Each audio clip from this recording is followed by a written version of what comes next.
People do many different things to raise money for charity. These runners are doing the New York Marathon. Every year, the race raises about $40 million. And these people are doing a sponsored skydive. There are also ways to raise money without taking exercise or jumping out of an aeroplane. These people are bringing cakes to a charity bake sale. The popularity of bake sales in the UK has increased dramatically over the last decade.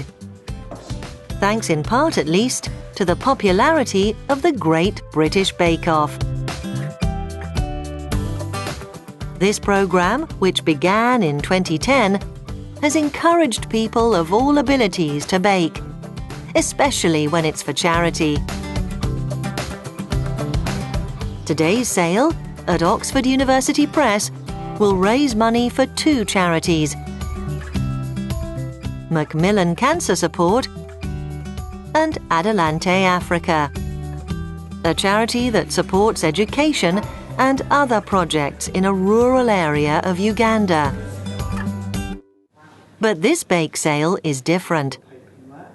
She put some effort in. It's also a competition and will be judged by Daisy Watt and Emma Collin, who are chefs and professional bakers.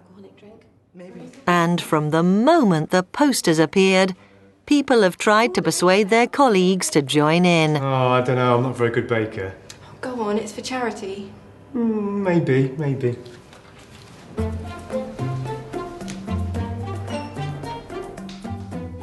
Emma is going to make Viennese whirls, biscuits with buttercream and jam.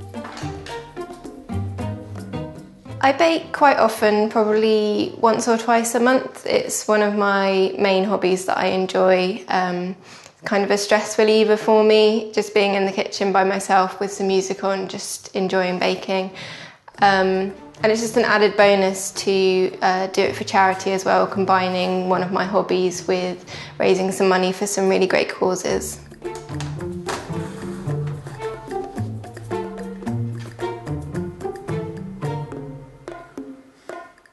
It's not the first time I've taken part in a bake sale. I've done several different kinds of bake sales for work and other things.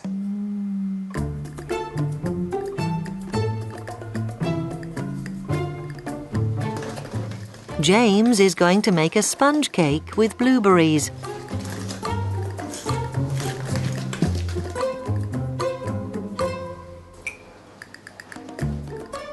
I bake not that often, maybe about, I don't know, once a month or something I might bake.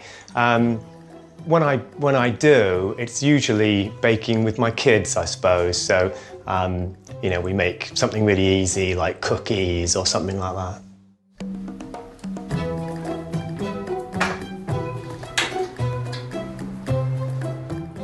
The cake that I baked today, I have baked that one in the past before, and so I'm quite confident that it's going to be okay at least, but you know, I couldn't say that it's actually a speciality.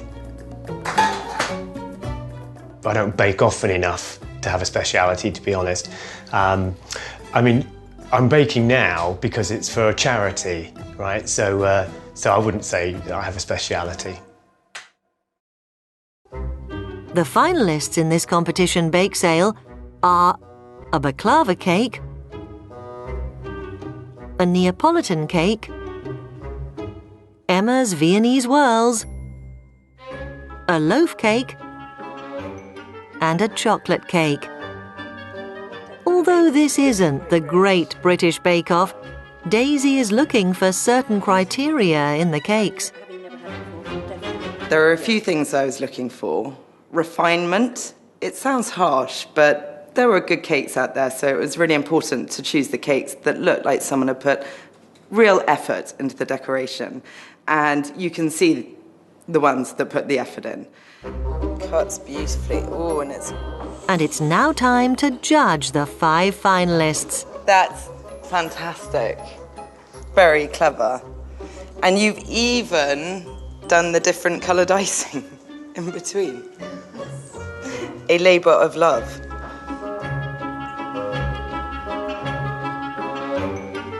Really good sponge. The chocolate sponge is delicious. It's not over chocolatey, it's just...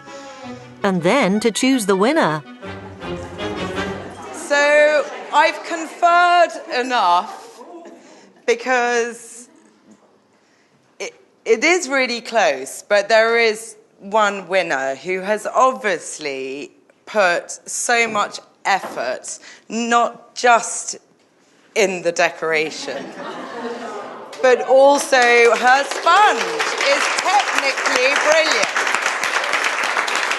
So, are you going to come up here?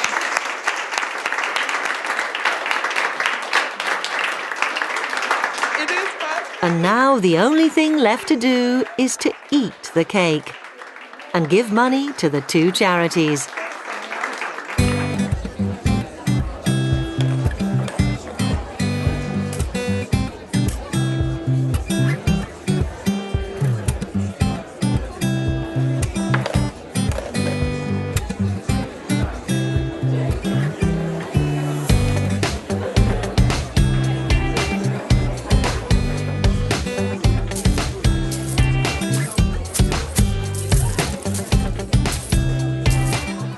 Obviously really happy that my cake was chosen, and it's really nice to bake for such a great cause as well.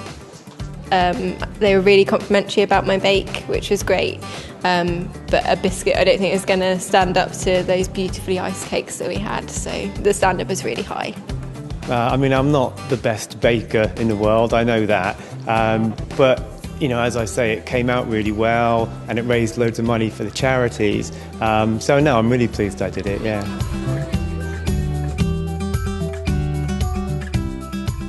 The cake sale raised over £270 for Macmillan Cancer Support and Adelante Africa.